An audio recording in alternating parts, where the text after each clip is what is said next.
Welcome to Thundering Legion, a podcast by and for Armed Forces members covering apologetics, interviews, and news and events from a Christian perspective. Our mission is to advance the gospel to Armed Forces members of all nations and build Christian community for the purpose of mutual encouragement and accountability. Now, for today's show. Thanks for joining us for today's interview episode. We are digging into the story of Peter Martin, a Marine combat veteran who currently serves as a biblical counselor at his home church in Calvary Christian Fellowship in Tucson, Arizona.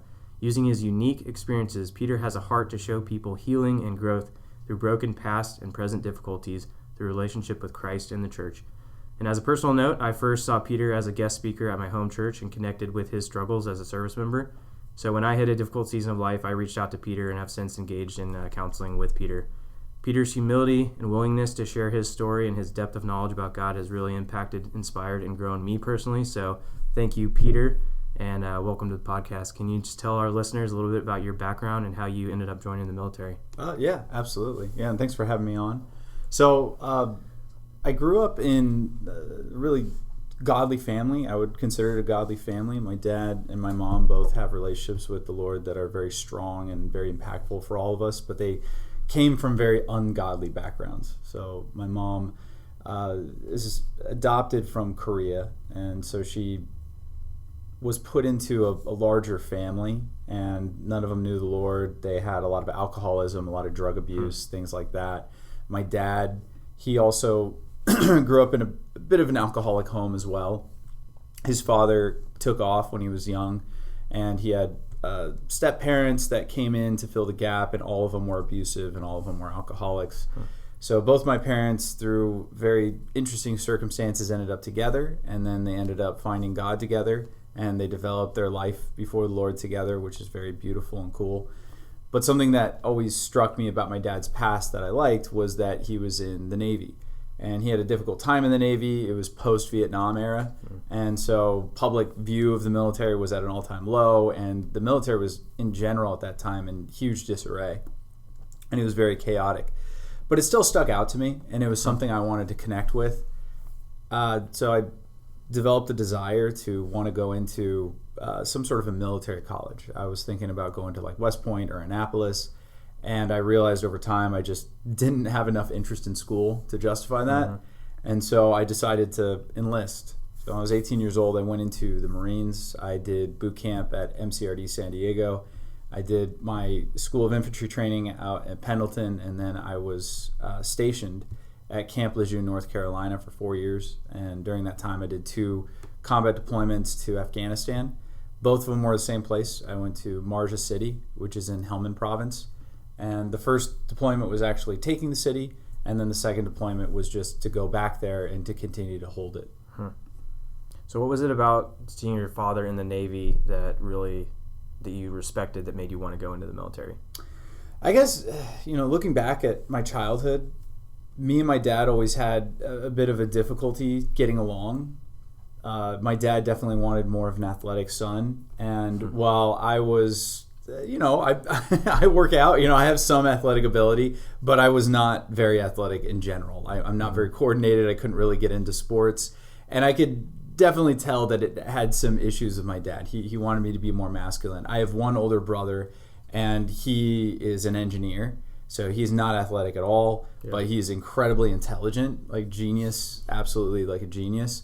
And then I have 2 sisters in between me and my brother. And I could tell that my dad just really wanted to have a more masculine son. Possibly, the lack of him having a relationship with his dad made him want to have a father-son relationship where he can share a lot of his interest with me, and we would be able to bond and connect on that level. And I just never could, right? My dad had all these different desires, and he had different ambitions, and he had different pastimes and hobbies that I never really connected with him on. I never really went to sports games with him. He always wanted me to, and I never got into it. And this was something that did interest me, and possibly that interest was increased by the fact that I noticed that my dad really connected with that. Like, we could bond over it. It was something that he desired. Because not only did he do the Navy, but he also went to a military school for high school. And Yeah, so I really enjoyed and appreciated that, and it gave me an opportunity to connect with my dad in ways that we hadn't before, and I could tell he really respected that career path for me, and that gave an added desire for me to do that. So before you join the military, are you a Christian at this point, or would you say that you were walking with the Lord, or where were you kind of going into basic training? I mean, the benefit, as I said, is that both my parents were strong Christians throughout my entire life. That was a very beautiful part of my upbringing. I fell away from my faith when I was around 13. It had a lot to do with sexual issues. It had a lot to do with the fact that I couldn't really square the biblical theology and the ideas of God with what I wanted to do sexually. And so I turned away from the Lord, became basically like a nominal atheist. I wasn't like hardcore, I want to disprove Christianity. It was mainly, I want to live my life as if there isn't a God, because I don't like the idea of there being a God. And I was an atheist for about 3 years. And when I was 16 years old, I was brought back to the Lord through a sermon at the church that I now serve at. So I was listening to my pastor, and he gave a really beautiful sermon about why people backslide away from God and why they fall away from their faith. He gave 3 basic ones. The first one is that some sort of a tragedy or loss occurs within your life, and you can't square the knowledge of an all-powerful, all-loving God with the situation that you went through. The second one is that you discover something in your life that you love and appreciate more than your relationship with God. And the third one is just a gradual falling away, that you start developing relationships that are not very godly, and slowly their lifestyle starts to become more your lifestyle, and you move away from God. I realized that I was definitely in the second category. I hadn't been talked out of Christianity by some intellectual argument. I hadn't been convinced outside of it. It was simply I didn't want there to be a God, because I liked my sexual activity more than I liked the idea of Christian activity. Right. That was my reason. And since I consider myself a very rational person, that couldn't fit within my consciousness. I couldn't accept that as a valid reason to leave my faith. Right.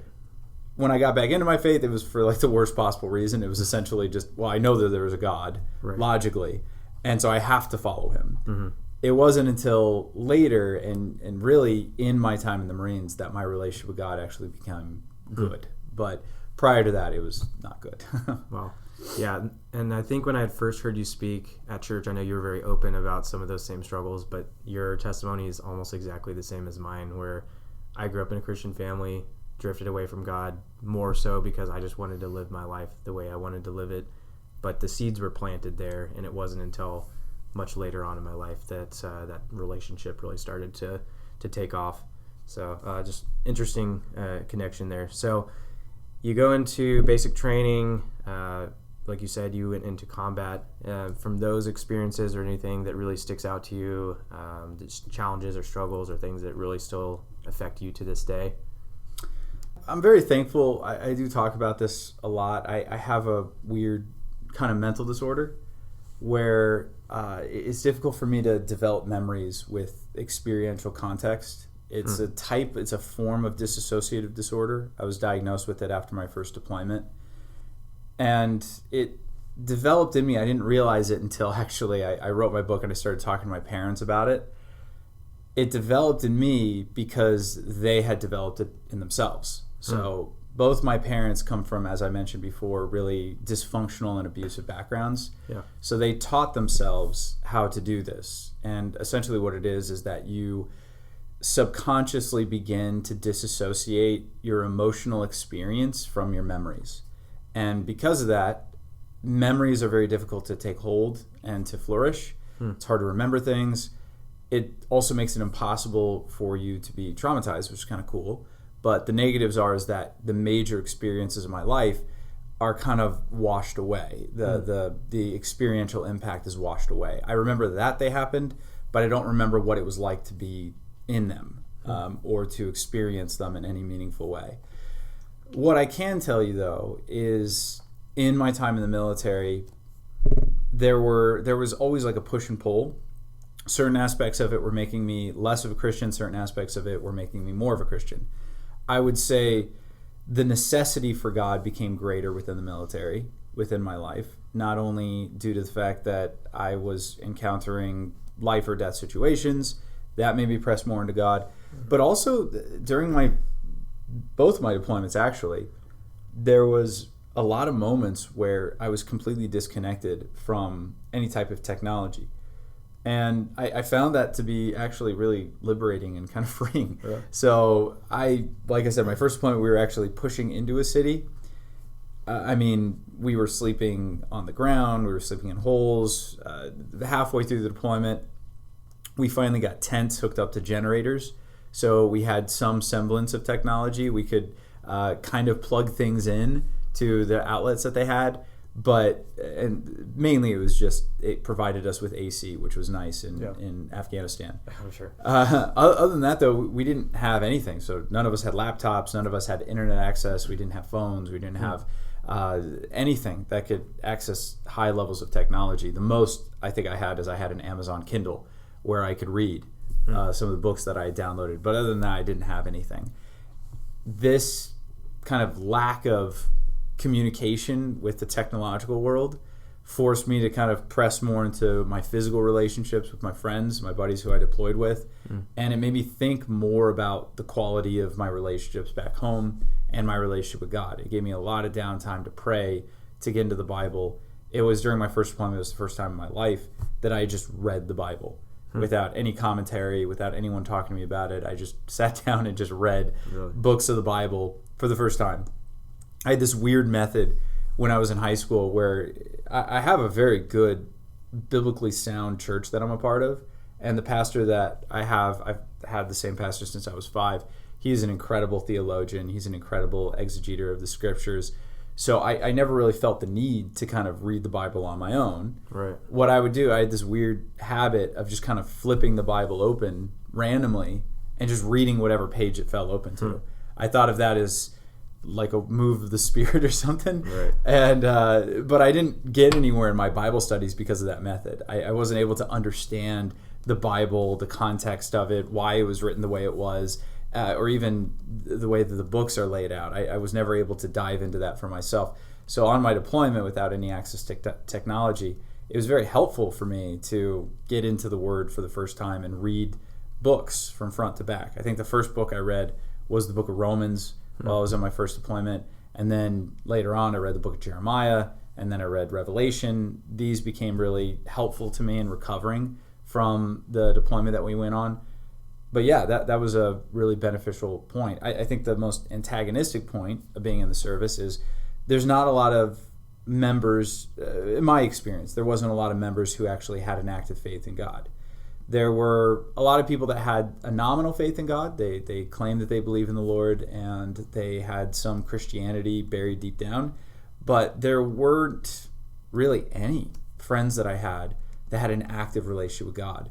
I actually did have several members of my unit that were atheists, proclaimed atheists, and then a lot of others that were, as I said, simply nominal Christians. They believed in some idea of God, all the way to like a deistic view of, some sort of higher power, all the way to, yeah, I'm a Christian, but I definitely don't act like it in any way other than I just say it.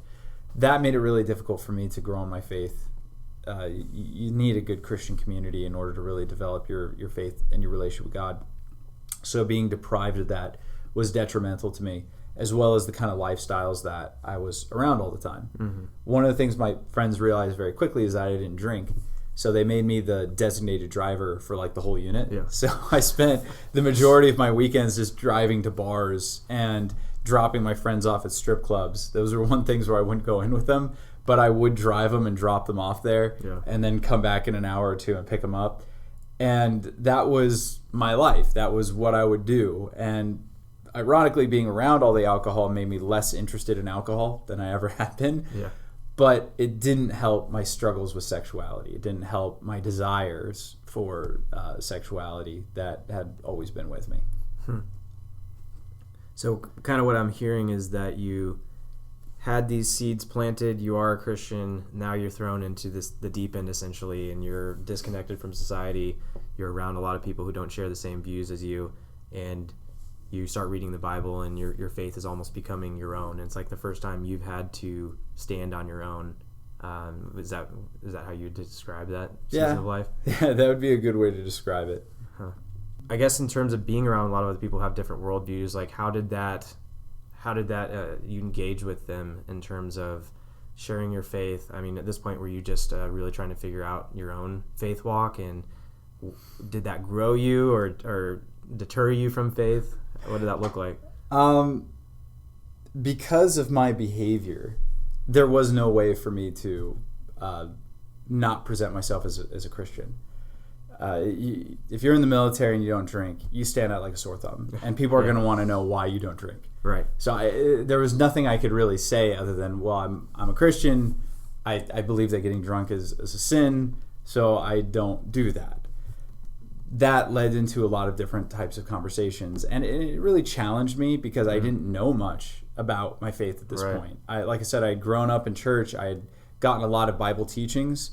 So it's not like I was a complete novice when it came to biblical literacy, but I never really engaged with people about what I believed and why I believed it. That was something I was uncomfortable with. I didn't know how to do.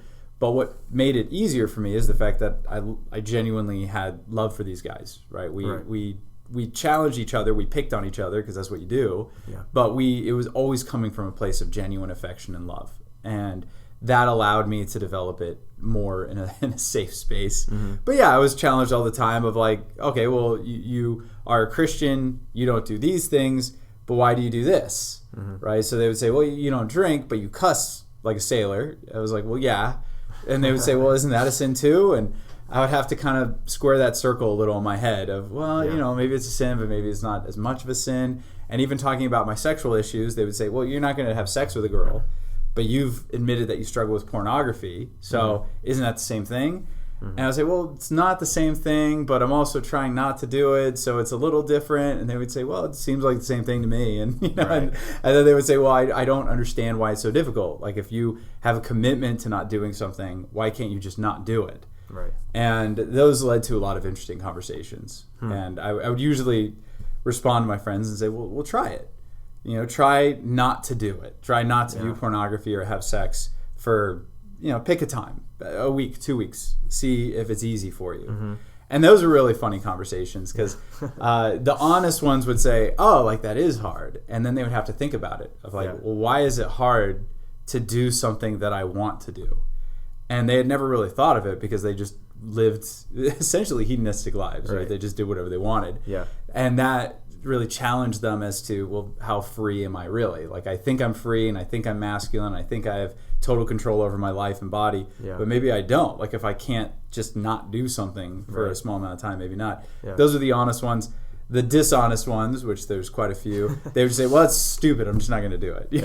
I'm not even going to try. I'd be like, well, did you try it all? They're like, I tried it for like a day, but it was dumb, so I just stopped. Yeah, I can totally relate to that. It seems like a lot of the things that Christians struggle with, and my experience in the many communities I've been involved with, if you're trying to live out your faith in the military, like you said, it's alcohol, and then just like the sexual culture, and that's so ingrained in that in the military culture.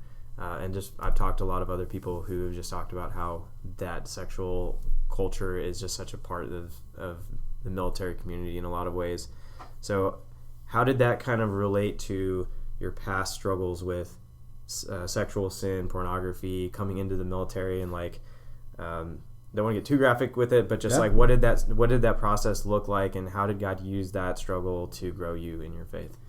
Well, and it goes into my conversion in the first place. So in my conversion, as I said prior, it wasn't really, I love God and I see him as being true and worthy of me submitting my life to him. It was more, God exists. There is a heaven, therefore. There is a hell, therefore. And I don't want to get on his bad side. So I was doing, quote unquote, the right things, but I was doing them from pure legalistic foundations. That allowed me to tentatively fight some of my more sinful ambitions, but it led to just a lot of difficulties in my relationship with God. There wasn't a lot of warmth there. There wasn't a lot of affection there. I always felt like I was failing God. I never felt like I was succeeding in pleasing him. At best, I felt as though he tolerated me. So when I was checking all the boxes, Right. then I felt like God was tolerating me. Mm-hmm. But when I was falling short, then it's God is disappointed with me. He doesn't like me. Mm-hmm. Part of that might have came from my relationship with my dad, like projecting those onto God. Part of it probably is just my type A personality of wanting to earn worth through my behavior. Regardless, that's the kind of relationship that I had with God. And going into the military, if you're doing the right thing simply because you feel like you have to, it leads to a lot of enviousness because you don't want to be doing what you're doing. Mm-hmm. So deep down, I didn't want to be sexually pure. I didn't want to be saving myself for marriage or waiting or trying to resist pornography. I didn't want to be doing any of those things. So watching my friends being able to endlessly indulge these desires, it just made me envious. It was like, why can't I do these things? This isn't really fair. And I had a lot of issues and difficulties with God and with my relationship with him. So when they would ask me these pointed questions of, hey, why don't you? It was tough for me to come up with an answer. It was just like, well, I'm not supposed to kind of deal. Right. But it wasn't I don't want to. Yeah. I genuinely believe that waiting for marriage is better. I think that it's more beneficial for me. I love God. I want to honor him with my life. Those weren't the answers I would give them. It was simply, well, I'm not supposed to, right? Mm-hmm. I can't do that. Very legalistic, as I said.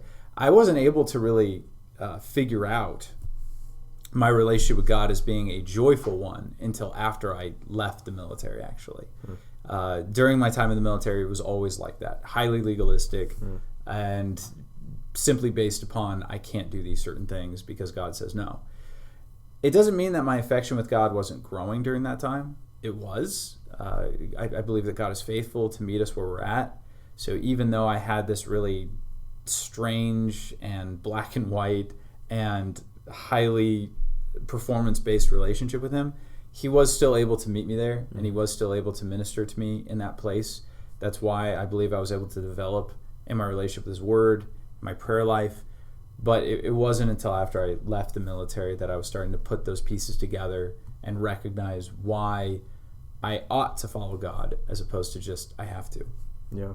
So what was it that God used to really bring you to a point where your attitude towards that shifted and it moved away from one of like shame and guilt and legalism to one where you started to really believe the promises God had for you? And what did that kind of transformation look like? So it was after my second deployment. As I said, there was a benefit to not having any technology on my deployments, and it made my struggle against sexual issues very easy, right? So when you're in a situation where you're deployed, and I was in the infantry, I think it's changed now. I think they do let females into the infantry, but when I was in, that was not allowed. Yeah. So just men all around me, and no technology to be able to access any type of illicit imagery or sexual content. That made it actually pretty easy for me to resist all of my sexual desires. So I went like 7-8 months without viewing pornography, without struggling sexually. And then I got back, and right when I got back, I just kept falling. I just kept going back to those same places. And I was reading in the Bible, and I read in Daniel chapter 4. It was this really interesting story where in Daniel 4, the king, Nebuchadnezzar, is essentially given a warning by God, where God says, look, you're the king of the known world, right? You've conquered all of Mesopotamia. You're pretty hot stuff. You think you're hot stuff. But just so you know, the only reason why you've been successful is because I've allowed it. If I wanted to stop you, I could have stopped you, but I've allowed you to come into this place. Don't forget that. Don't forget that I'm in charge of you.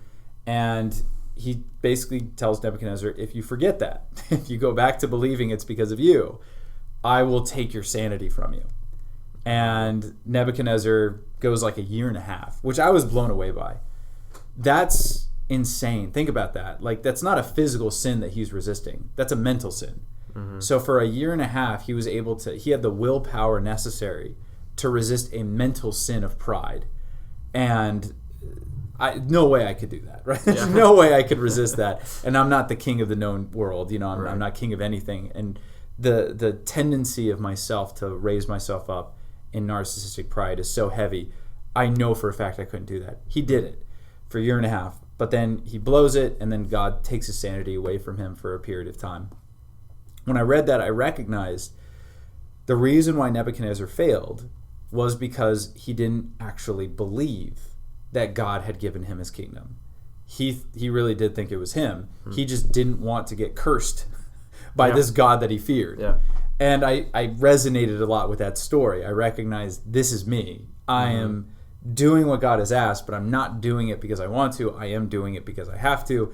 And therefore, I'm doomed to fail. Like I'm doomed to never have my heart change or to actually enjoy or desire these good things that God is asking me to do. I only have the opportunity to resent him for it. So I went and talked to my pastor. There was only really one guy I knew of, one pastoral figure I knew of that spoke openly about these issues, and that's the assistant pastor at my church, Bo Lett. So I went and I spoke with him, and he had a ministry actually that reached out to men struggling with sexual issues called Running Light, and I connected with him and said, hey, this is what's going on. I've been struggling with this since I was 13 years old. This is where I'm at now. Can you help me? And at that point, I was still in the military. I was just wrapping up my my enlistment. Yeah. So I'd gotten back from my second deployment, and I had about 4 months left on my contract where, you know, when you're out of your deployments in the infantry and they know it, there's nothing for them to do for you. You know, right. You're not training up with the new guys. You're not doing anything. So they basically just give you a bunch of stupid busy work, but you're on your own plan. You do whatever you want. So I had a lot of downtime, and I said, hey, maybe I could keep in contact with you and you can help me through this. And he recommended a Bible study to me. I don't even know if it's still available. It was called Setting Captives Free.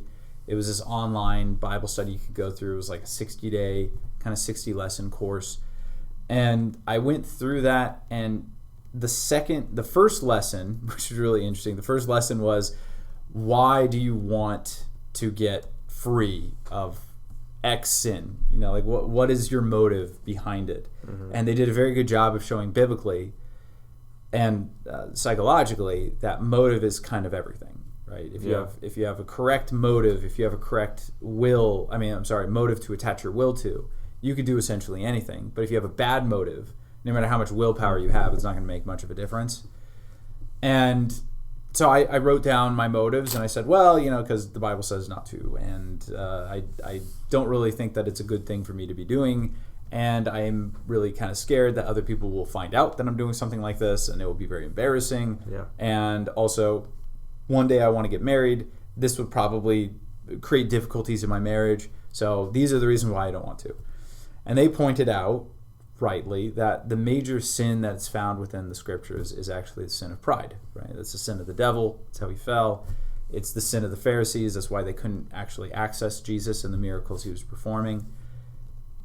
And they said, if your reasons or your motives are simply self-serving, that means that you're serving yourself, right? That means you are engaging in the sin of pride. And even if you did find some semblance of victory over this particular sin issue, it would just be puffing you up, right? It would just be feeding that sin of pride even more and making you possibly a worse person.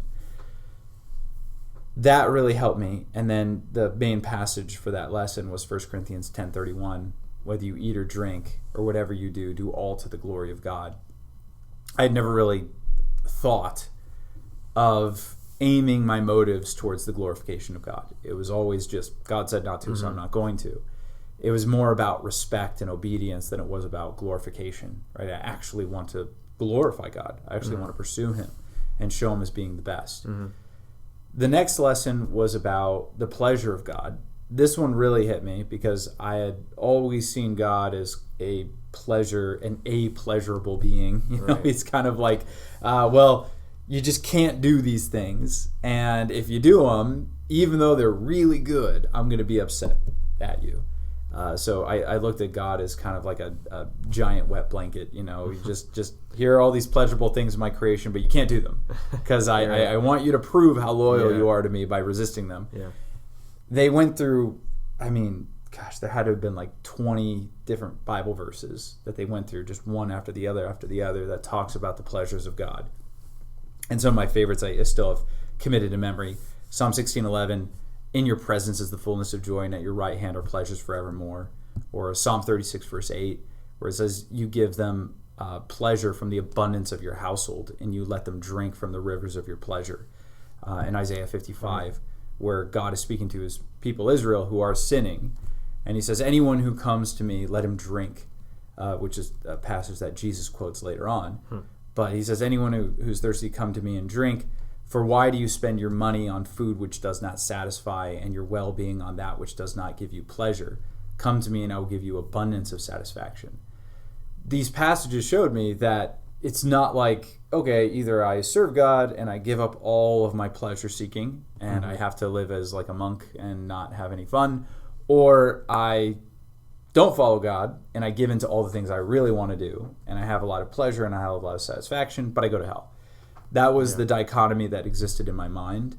This lesson, which went through this exhaustive list of Bible verses, showed me that I was looking at it completely the wrong way. What God is saying is, I have a pleasure within myself, and that pleasure is superior to what is in the world. But it's not the same kind, right? The pleasure that's in the world, especially like the lusts of the flesh, right? The base level appetites that we have, they're accessed very easily. You don't need to work towards them. They're very simple to achieve, and they're really menial. They're useless, and they just feel fun for a time.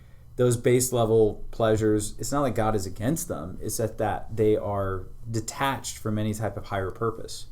And so because of that, they're just going to make you a shallow person, and they're not going to actually allow you to get to the higher pleasures that God has for us. And those are derived from basically a higher mindset. Things like commitment, family, value, career, success, right? These things are not derived from base pleasures. They're derived from higher pleasures, right? Setting your mind on things that actually require sacrifice. So you sacrifice to achieve a healthy family.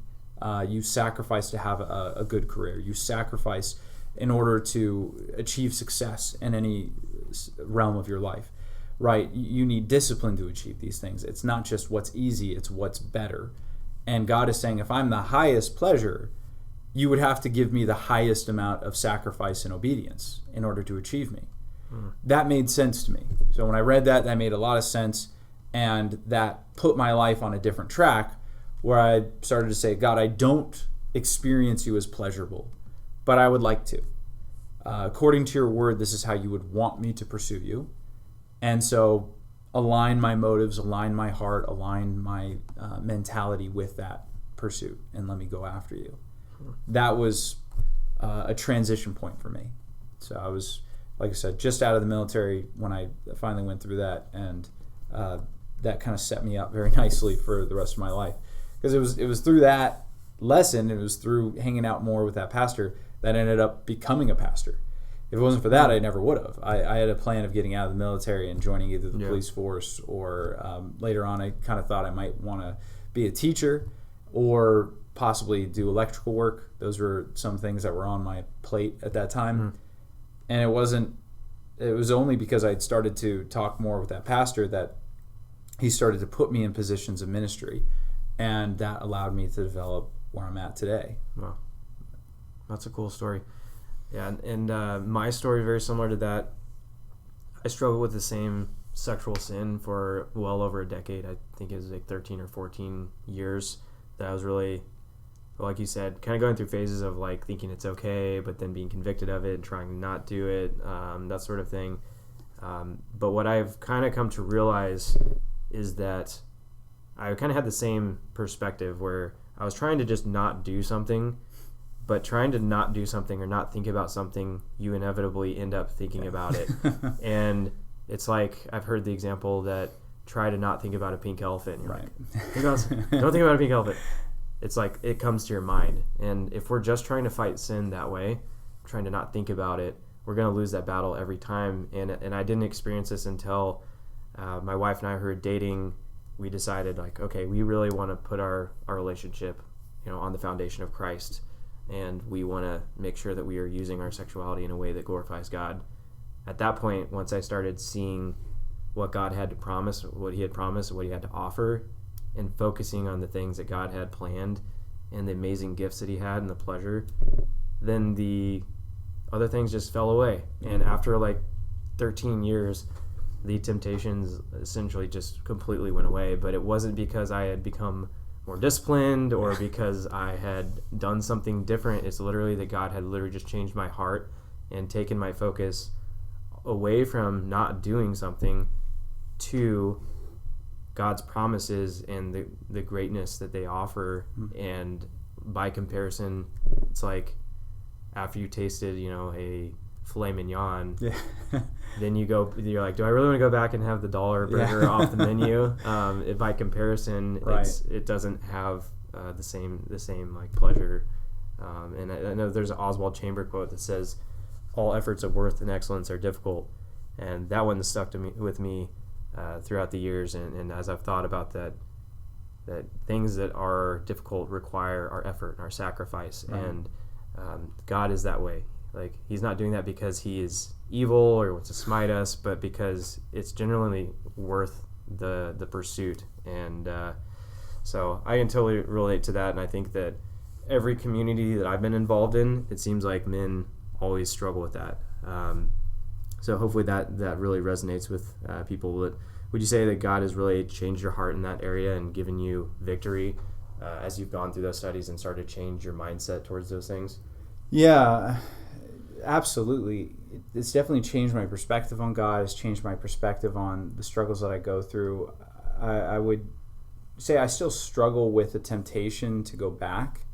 But it's, as you said, it's from a different perspective. So when I'm struggling against it, it's like, yes, my body does want to go there, but I know mentally now that that's not what's beneficial. Right. That before it was kind of like a complete conflict between my body and my mind. Yeah. Where my body was saying, I want to do this, and my mind was also saying, well, I actually kind of do want to do that as well, but I can't. But now it's my body wants to do it, but my mind is actually saying, no, I actually really don't want to do it. And it's like, any other temptation that we have. So, health is a good example, where it's not like a cake stops being desirable when you become healthy. Right. But it's that, okay, yeah, it's pleasurable, but how much pleasure am I really going to get out of it? Yeah. And how much is it going to hurt me? Right. And you start balancing those things, and it makes it easier to make that right decision. This one is just, I would say, on a different level, because not only do I have the benefit of something like health, which is good, I have the benefit of knowing God and getting closer to him, which is the best, right? So all these things are good, but that's the best. That is the greatest pleasure that I can have. So it makes it on a different level for sure. Yeah, like you're talking about the higher and lower order pleasures. So going back to the combat deployments, you're in your Bible, you're reading, you're growing in your faith. What was it like specifically being in a combat environment, dealing with violence, life and death situations every day and trying to walk out your faith in that environment? Yeah, in a weird way, like I said, it became easy. I think that for someone like me, when life and death is on the line, I've always had this mentality that I am ready to die for things. So from a young age, to a bad extent, by the way, I think I've had suicidal thoughts since I was 13 years old. I've been willing to throw away my life for many causes, but I hadn't really found anything I was willing to live for. I just knew there was things that I was willing to die for. Yeah. So looking at my life and saying, well, I don't really see much value here anyway, what better thing to sacrifice myself for than my country, something that my friends and family all equally enjoy and are benefited by. What better, more honorable thing for me to sacrifice myself towards? So I never really had an idea that I was going to make it home alive. I was pretty convinced I wasn't. Really? So going over there and facing death like that really more confirmed what I had always thought of, this is it. This is how I'm going to die. So I believed it. I really pursued it in that weird way. And I wanted to go home, but there was a bigger part of me that didn't. There's a weird part of me that did not want to go home, that wanted to be able to die there in an honorable way. I've struggled with concepts of death since I was 3. my parents said I would come into their room when I was 3 years old and say like, "Oh, I don't want to die," and they'd be like, "Well, Peter, you're going to go to heaven." I'm like, "Yeah, I don't want to go to heaven." And they'd say, "Well, why wouldn't you want to go to heaven?" And I would say, "Well, heaven is forever, and forever is forever. Like you're going to get bored of it in forever. Like you can't do something forever." And they didn't know what to say because like here's a little 3-year-old talking to us about eternity, and what the heck is he talking about? They were just like, "Hey, just go back to bed." I don't have time for this. So I always wrestled with that. The concept of death, because of that, has always been on my mind since I was very, very young into adulthood. So facing death was not a difficult thing for me. It was the concept. I think the things that more bothered me was I always fear letting people down. So I think that I did have a fear of doing something wrong while we were in a conflict and a firefight and getting someone killed. But that honestly went away pretty quickly. During my first 2 firefights, so my first firefight I got into, we got ambushed in an alley, and my friend who was running point, he got shot 4 times. So the first 2 bullets hit his back sappy, and then the next 2 bullets actually keyholed into his back, which is like crazy fluke, where both bullets went into the same hole and missed his spine by like a fraction of an inch. Wow. So we got into a firefight and we were shooting back, and I ended up walking up with a guy to try to flank the people who were ambushing us and kill them, but they had already left at that point. So it was this really intense moment, but I realized like, oh, I'm actually kind of good at this. Like I could actually function in this environment. I can get things done. So I didn't mind the idea of getting shot at, to be honest. The second firefight I got into, I was running point, and the bullet went through my scope. Like one bullet actually went through the scope of my rifle, my M16, right through the side of it. And it hit this grenade that was on my flak jacket, my body armor. And it then ricocheted and hit me right in the front sappy. And after, so we shot back. It was this really crazy circumstance where we actually almost got friendly fire from this other unit that tried to flank them. But after it was all over, like I said, I kind of felt around. I was like, oh, I'm alive. That's kind of crazy. And there was a lot of blood coming out of my hand because my scope had fragmented into my hand. And I was like, wow, that's kind of nuts. Did I get shot? And my doc checked me out. He's like, no, it's just your hand. You're good. And then I ended up, throwing my grenade because they're like, it's probably unsafe because it got hit by a bullet. So I threw it in the canal, it blew up. But after that as well, I was like, well, okay, I got shot and everything was fine. And so I went right back out on patrol the next day. It didn't really faze me. Yeah. And part of that's my mental disorder. The other part of it is just my views on death.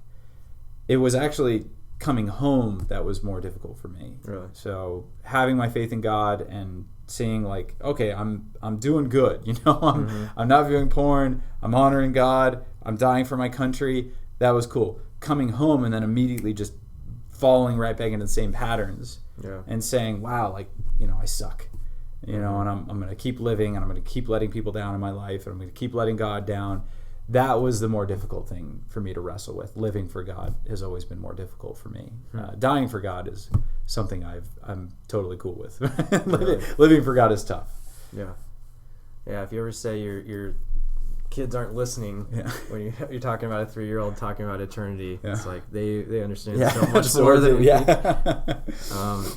So can you talk a little bit about the struggles coming home and just the PTSD and how that manifested itself? And I know I've read and working my way through Fellowship of Suffering, which is one of the books you've written that's specifically about PTSD and finding healing in that. But we'll just kind of talk to us a little bit about that process and how that looked. Yeah. So like I said, I have this disorder that prevents me from getting PTSD proper. All of us got what I guess they categorize now as acute PTSD.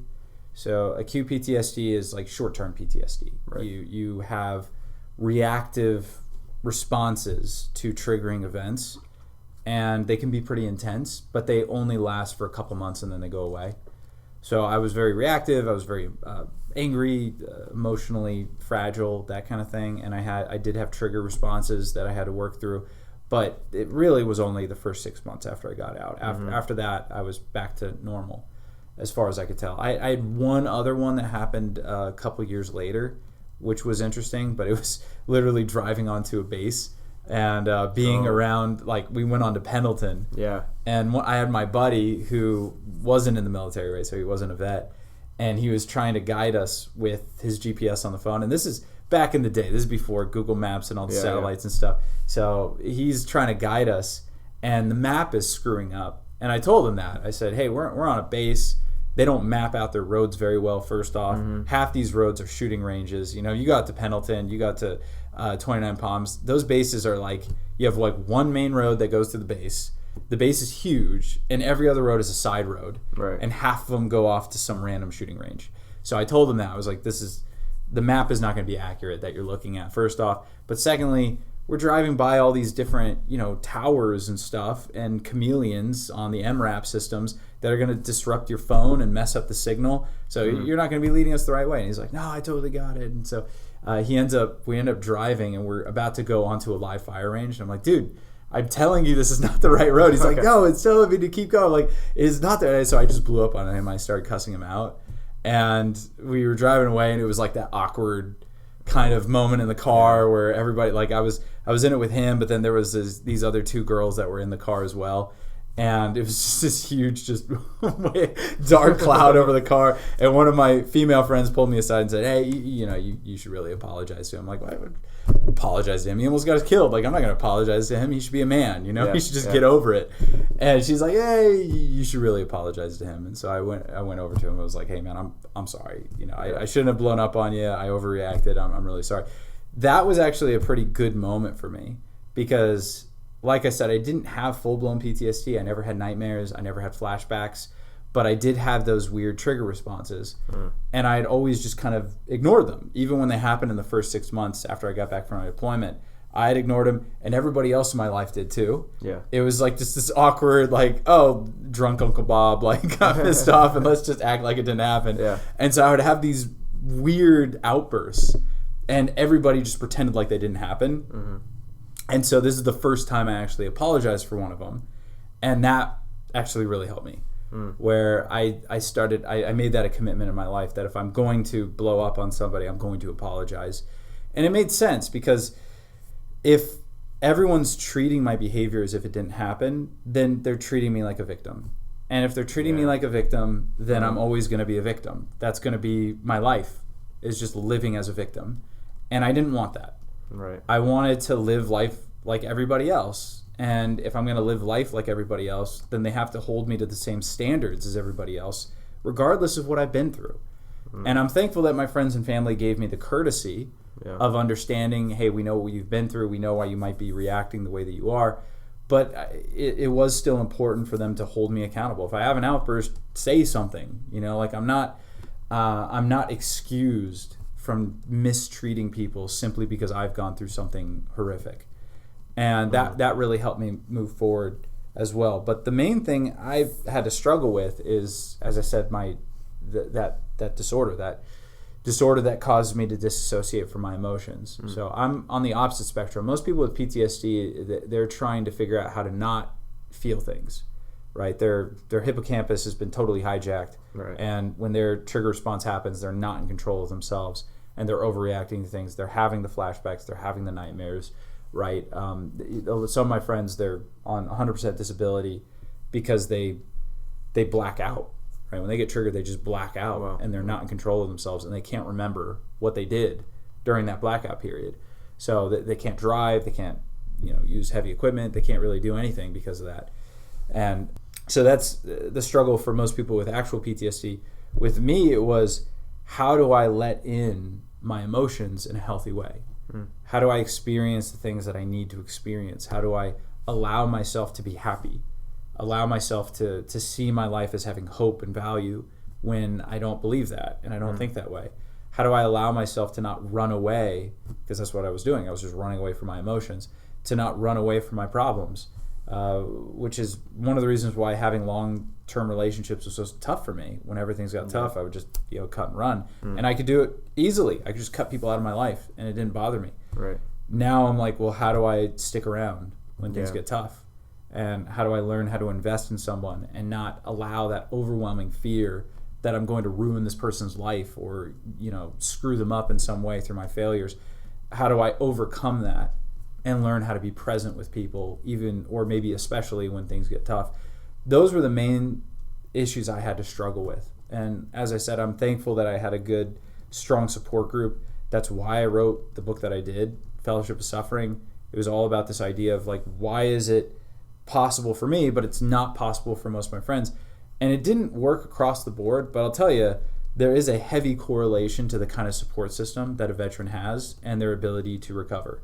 Our friends who went home to just shattered home lives, people who had abusive parents, upbringings, didn't have strong family unit, their friends were, degenerates, drunks and stuff. Those are the guys that when they went home, they got worse. The guys who went home to a strong system of support, they got better.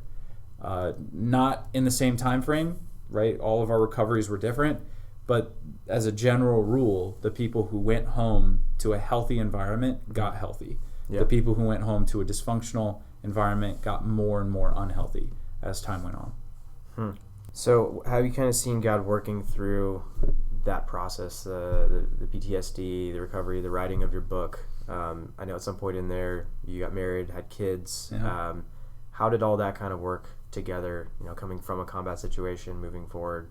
I mean, it did work together. God, I think, orchestrated it so that it had to work together.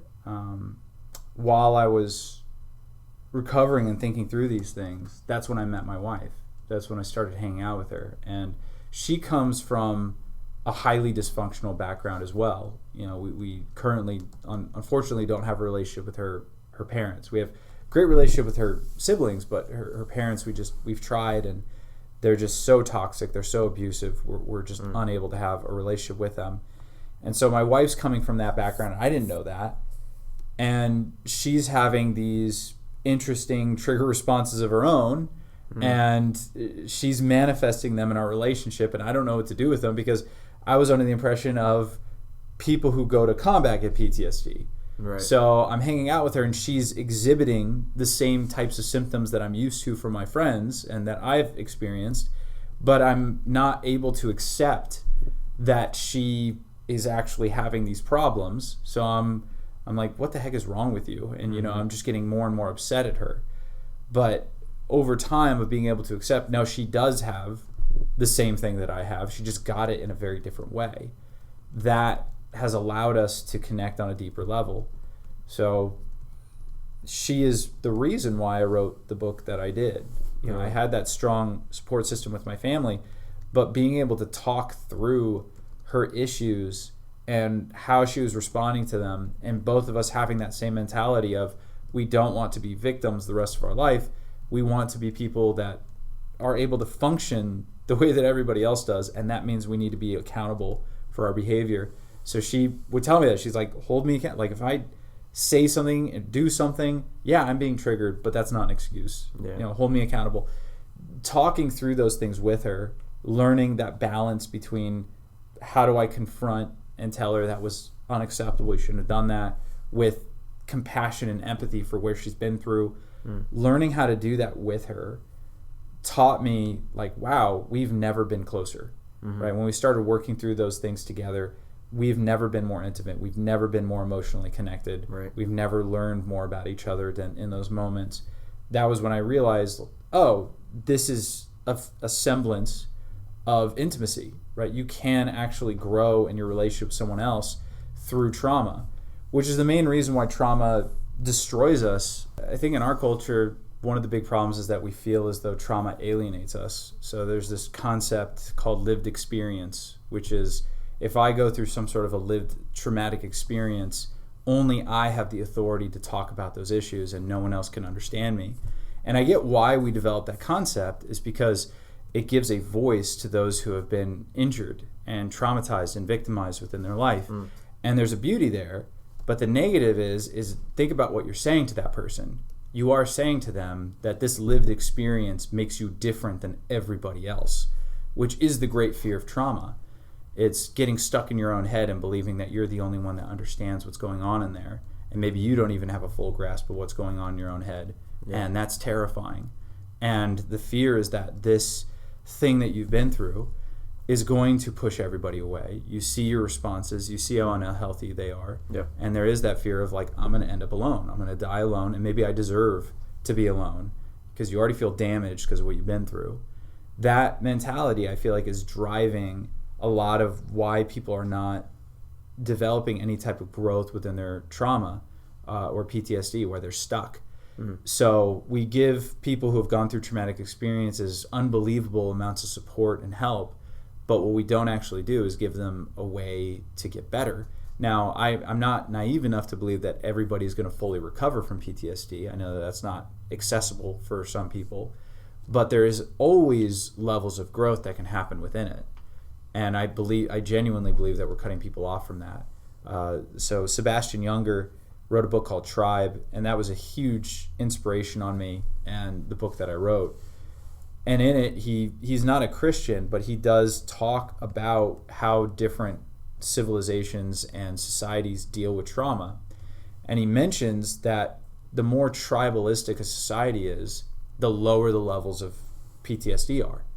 To the extent where he would go to some of these really small tribal groups, and they didn't even know what he was talking about, right? So he would try to explain to them what PTSD was, and they're like, we have no clue what you're talking about. Really?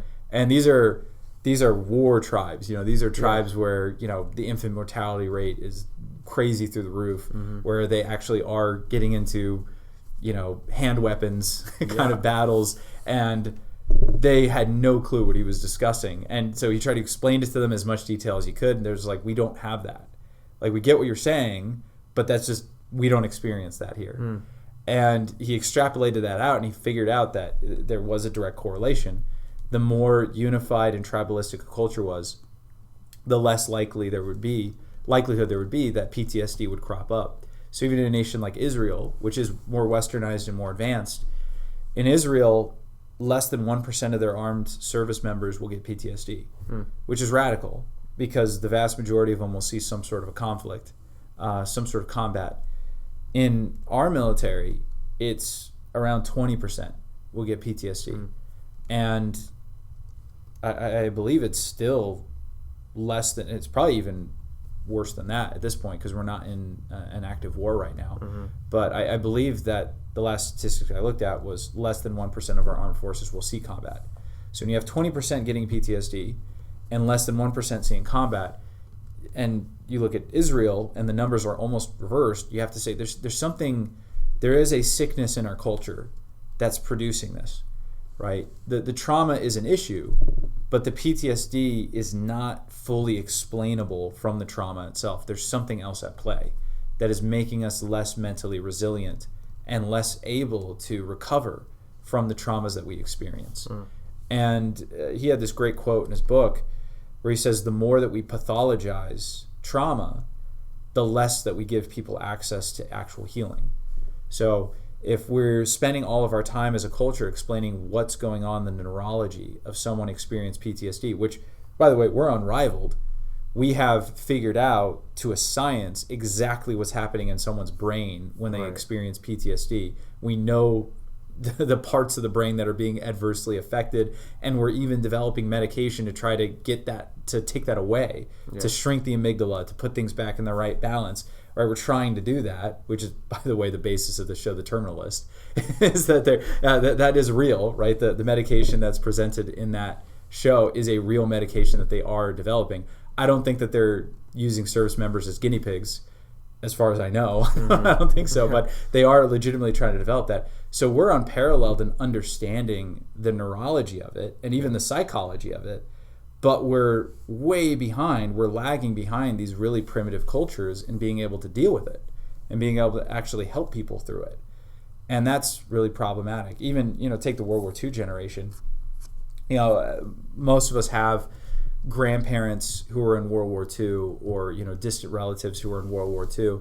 And back in the day, they didn't even have a concept of PTSD. They just called it shell shock or, combat fatigue. And essentially it was, well, you're just morally weak or something's the matter with you emotionally. You just need to get over it. And that was bad. I'm not saying that was a good strategy, but you do see that somehow the PTSD levels, even in the World War II veterans, is lower than current combat veterans going to Afghanistan and Syria. So why is that? You know, what is going on? And again, it's a sickness within our culture that, the World War II veterans went through something a lot worse than what we went through. But remember, the whole country went to war in World War II. Right. Even if you weren't overseas, everybody was buying war bonds, or they were helping out in factories. Everybody was cohesive in our country towards the war effort. The country went to war. Nowadays, the country doesn't go to war. The military goes to war, right? The country is not at war, though. We don't see it. We're not feeling the negative side effects of it. Nobody is sacrificing for the war effort except for the veterans and their families. So there is something disconnected within our country when it comes to warfare and when it comes to service that disables, again, veterans from being able to come home to a solid family unit, which is what the World War II veterans would come home to, and come home to a family unit that understands, it's like, we were in it with you. You know, the neighbors were in it with you. Everybody was in it with you. You know, they would have huge coming home parties, and people were like really excited. They would parades. Now, veterans come home, and that's it. You know, they come home, and then their families know, and if they have good, solid families, they'll have some sort of a coming home celebration. But some people don't even get that. They come home to just a completely broken and disunified nation. People can't get along on the simplest things, and they come home to broken families, and they come home to people that don't know what they've done or what they've sacrificed or have any genuine appreciation for it. And of course, they're not going to be able to recover in an environment like that. Yeah. They have no outlet to be able to compartmentalize in a good way what they've gone through. They have no way to categorize it. It's just something totally foreign to them. And I think the author that actually understood it the best out of any others was Tolken.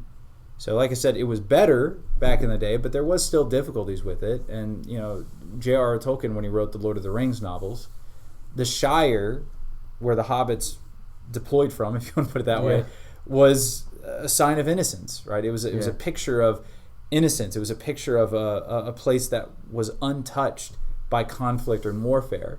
And the hobbits go on this, in the books, it's like years that they're gone, getting rid of the ring, fighting all these orcs, and they come home, and nobody knows what the heck they went to go do. It's like, oh, you went to do something with Gandalf. That's cool. They have like no concept of what the hobbits had done. And Frodo actually does develop PTSD, which is radical. And he literally has flashbacks and trauma responses that hit him harder on the anniversary of when he got stabbed. And Sam comes over and tries to help him, right? And they cut a lot of this out of the movie, which I was really bummed out about. Oh, really? But, Sam comes over to try to help him, and Frodo responds, probably one of the most beautiful lines in all of literature. He says, "I can't go on, Sam, because you can't go on when you know that there is no way to go back." And then he later says, I had to leave my home in order to save it, and such is the case for many people. They leave their homes in order to protect them, but when they come back, they realize that they're not their homes anymore. So the Shire is saved, Sam, but not for me. And Frodo ends up leaving with the elves to go to the Undying Lands. Some people see that as possibly a metaphor for Frodo just not being able to move on. Some people see it as him finding some semblance of peace. I've always looked at it as possibly Frodo dying, maybe even taking his own life, because he's literally leaving Middle-earth to go live with the elves, and the elves are analogs for angels. So it could have been that Tolkien is looking at maybe one of his friends that took his own life and having some hope that he found peace elsewhere. But even if you look at the way he wrote Lord of the Rings, think about it. 1 out of 4 of the hobbits didn't recover, but the other 3 did.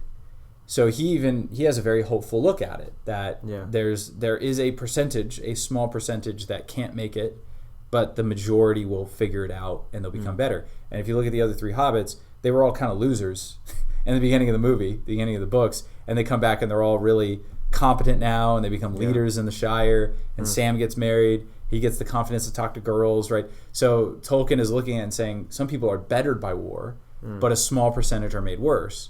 Now it's reverse. I would say the percentage of people who come back and get better are lower than the percentage of people who come back and get worse, right? Yeah.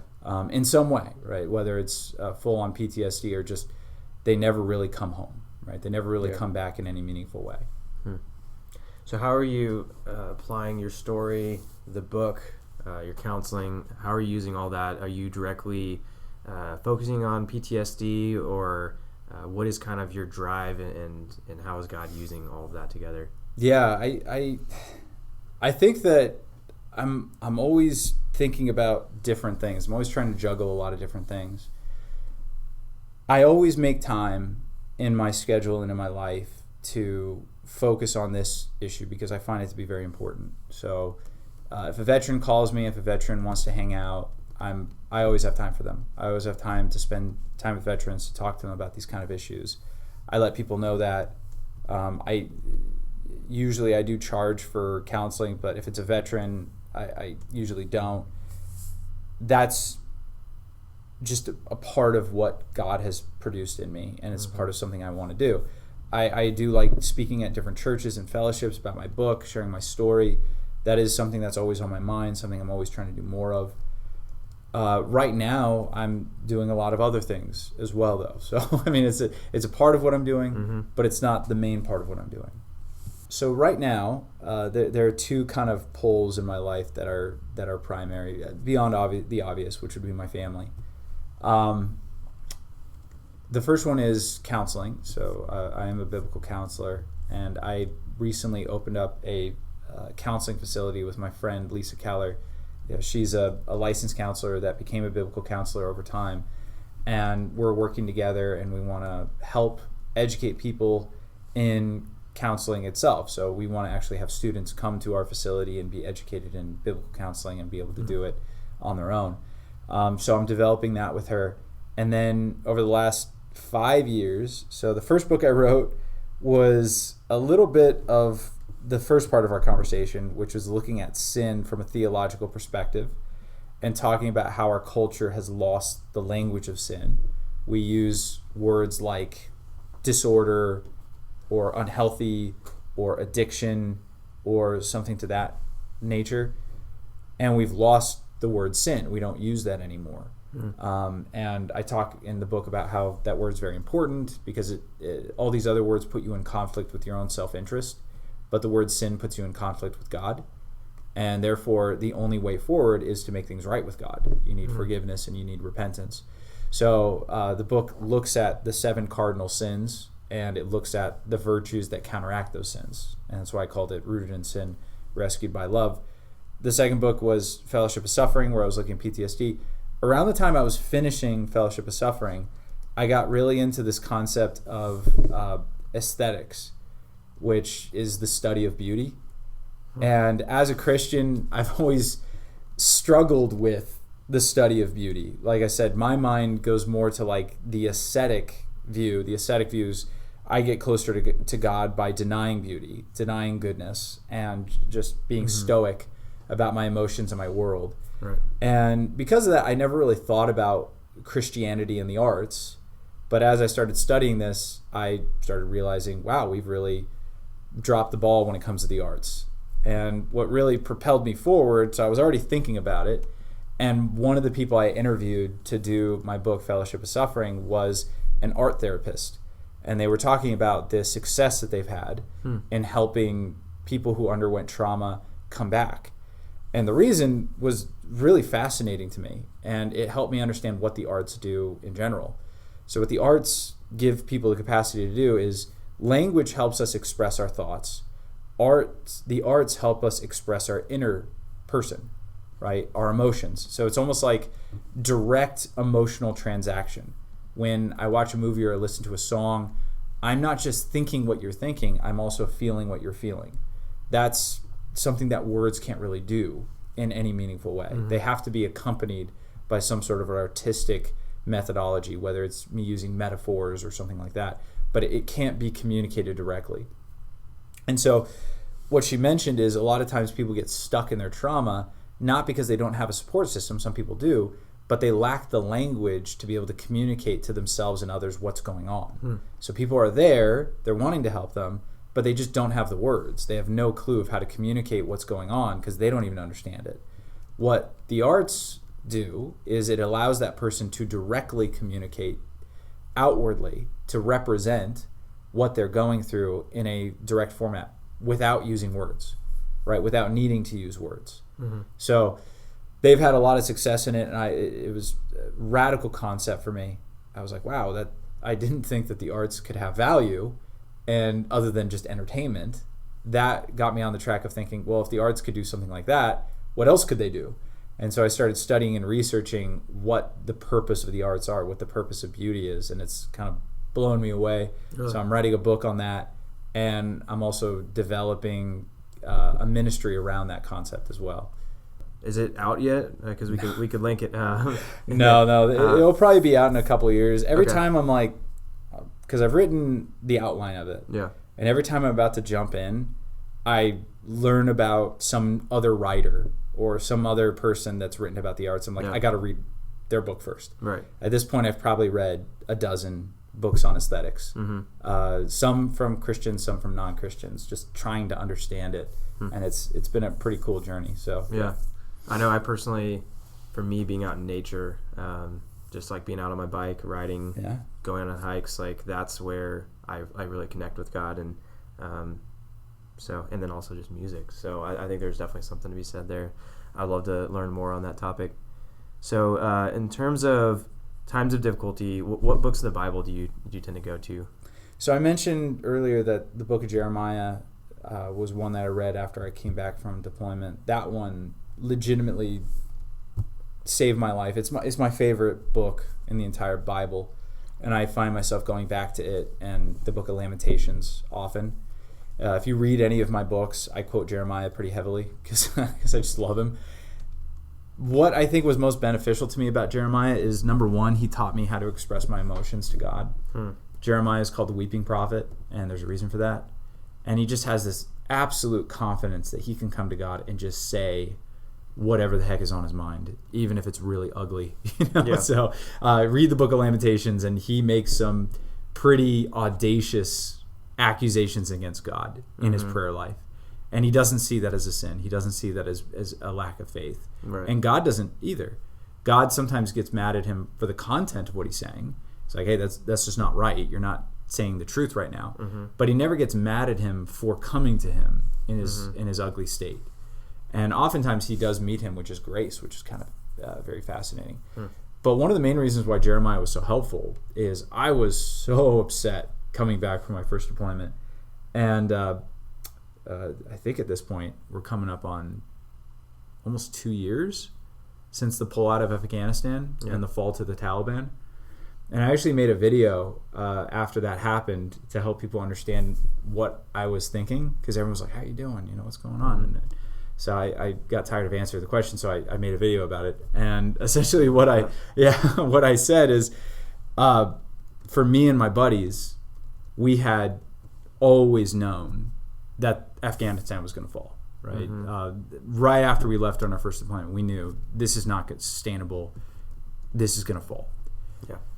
The reason why is because we realized the people at the top, the politicians, didn't understand the situation on the ground at all. They were totally clueless, and they didn't endeavor, even in the smallest amount, to try to understand the situation or to try to accurately communicate that to the people at home. Nobody was given this information. But when you go there, you're like, this is not a country. It's literally not a country. It's two countries. It may even be three countries, but it's definitely not one country. You have northern Afghanistan and southern Afghanistan, and they are different people groups. They speak different languages. They have different culture. They are completely different, and they hate one another. And the majority of the military came from the north. So we embedded with the ANA, the Afghan National Army, and we realized, you guys don't speak the same language, because they had trained us up on speaking Pashto, which is what the southern people speak. Right. And we're talking to the people from the north, and they're speaking Farsi, which is a completely different dialect. And we're like, what the heck? Why don't you guys speak Pashto? They're like, we're not Pashtun. We're Persian. We're right. Persian. We're Farsi. Like we don't speak. We're not like them. And they hated them. They would rob the people. They would abuse them. They didn't care. Right? Collateral damage to them didn't mean anything because they're not the same people group. Mm-hmm. So we're like, you guys just don't understand that. So you're not even unifying a country. You don't even understand that. Mm-hmm. Second thing is like we're giving them democracy. They don't even understand what that is. Right? We're giving them addresses. We would literally go to people's houses and be like, hey, this is your address now. And people are like, what? Like, what are you even talking about? Like, they don't have mail. They didn't know what we were talking about. Casting your ballot. Like, they had no concept of who Karzai was, what a democracy was. Right. They're just like, we're working on a farm. Because when you're in a really rural part of the world like that, it is tribalistic. It's heavily tribalistic. Mm-hmm.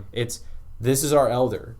So we're like, hey, this is your government. They're like, that's my government. That guy right there, like this is my family. This is where we live. This is our farm. That's how they think. They don't think national government. That's not where their brains are at. So we're like, that's going to fall apart. And then we also saw we're not training the ANA to fight the Taliban.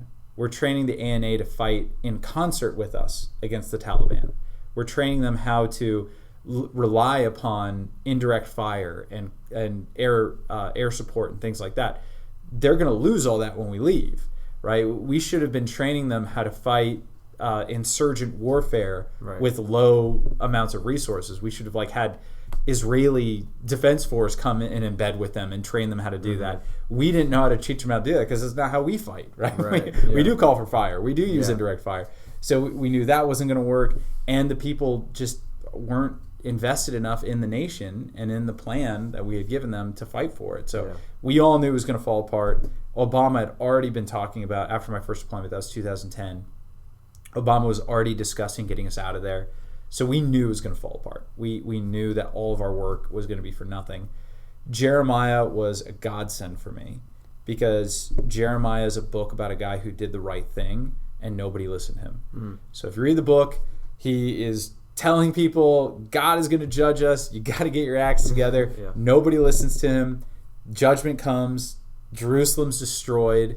And then the people come to him one more time and they say, hey, what should we do now? And he's like, finally, they're going to listen to me. So he says, hey, okay, we're just got to sit tight. Everything's going to be okay. And they're like, no, we're going to go to Egypt. And they drag him off to Egypt. And while he's going, he says, God told me that if we go to Egypt, we're going to die. They're like, whatever. So they take him there and then he dies. That's the end of the book, right? They drag him off to Egypt and he dies. And when you're reading it, that is a depressing book, right? But here's this guy, wasted his life, spent his entire life trying to reach people, never reached them. All of his life's work is undone in a moment. What's the point of all that? But when you read it, there's this hopeful ending to it where Jeremiah sends, and this happens kind of in the midway part of the book, but it's actually towards the end of Jeremiah's life. He sends letters to the exiles of Israel. And one of the letters is one of the most quoted sections of scripture ever, right? Most people know it by memory. Mm-hmm. It is, I know the plans I have for you, plans for prosperity, not for calamity, to give you a future and a hope. That's from one of the letters that Jeremiah sends. Jeremiah 29. That's right. Absolutely. And what you see is he didn't influence his own culture and he died, but those letters that he sent have not only gave hope to the people who were exiled and allowed them to come back 70 years later, right? Those letters were the only thing those people had keeping them going, right? They had Ezekiel, but the letters from Jeremiah were definitely impactful for them. And then nowadays, like I said, how many people quote that passage in their circumstances, no matter what they're going through? Most of them not even knowing where it comes from. Yeah. But it's okay, you're living 2,500 years after some guy who lived in a country you've never been to in circumstances that you don't even know what they are, and his letter is giving you hope in your circumstances. That's mind-blowing. So I was just okay, maybe I didn't do what I wanted to over there, which was setting up a stable government that would be able to last, right? Like what they did in Japan or Germany. I didn't do what I wanted to do over there.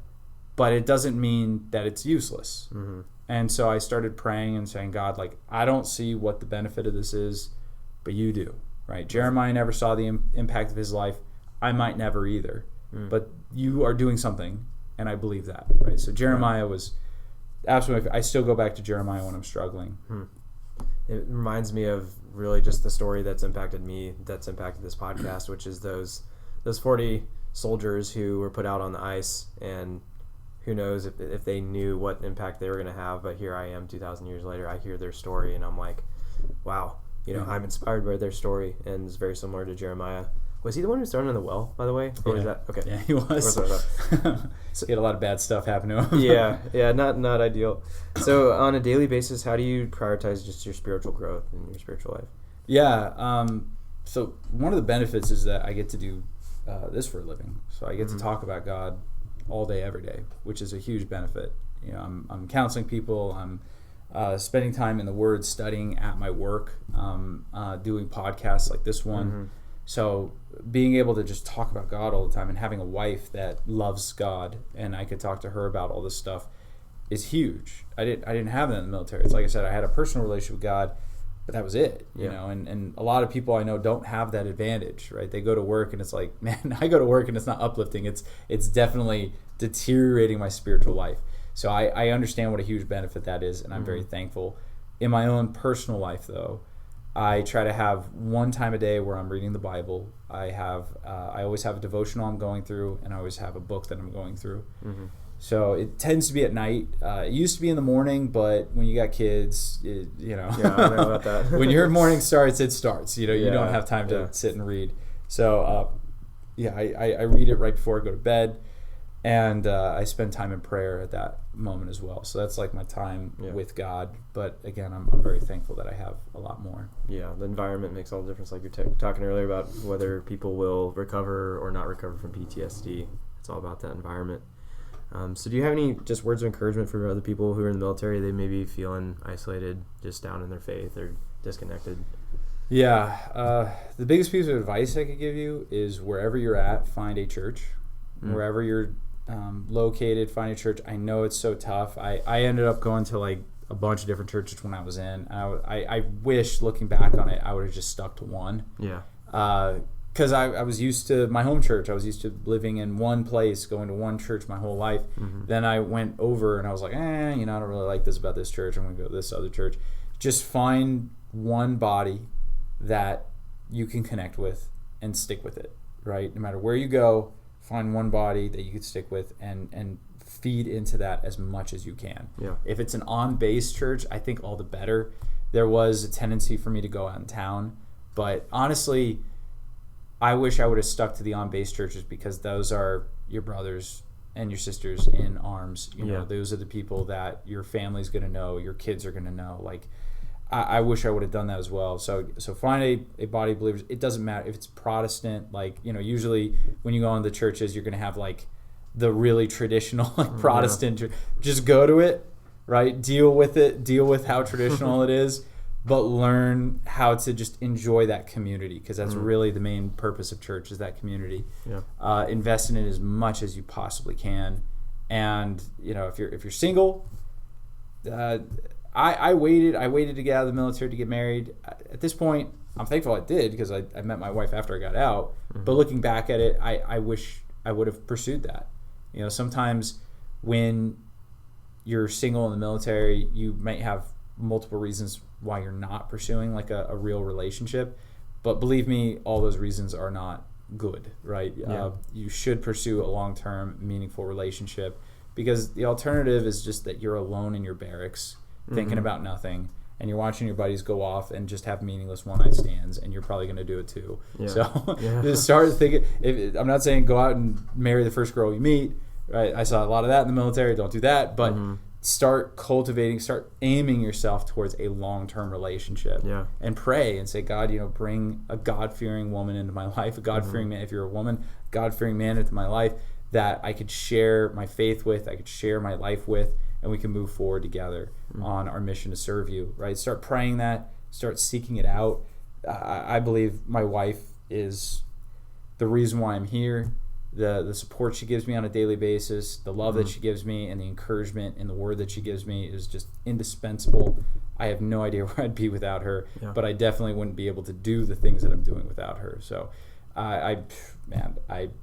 strongly recommend seeking that out. It could be benefit. I'm a marriage counselor. I know a failed marriage is as close as you're going to get to hell this side of heaven, but a successful marriage really is the closer you're going to get to heaven. Right. So that's not a reason not to pursue it. Yeah, I 100% agree. I've seen the same things. My wife has gone through a lot of the thick and thin with me and just been that advocate. So absolutely, like you said earlier, long-term relationships are key because people will then point out all your flaws and hold you accountable.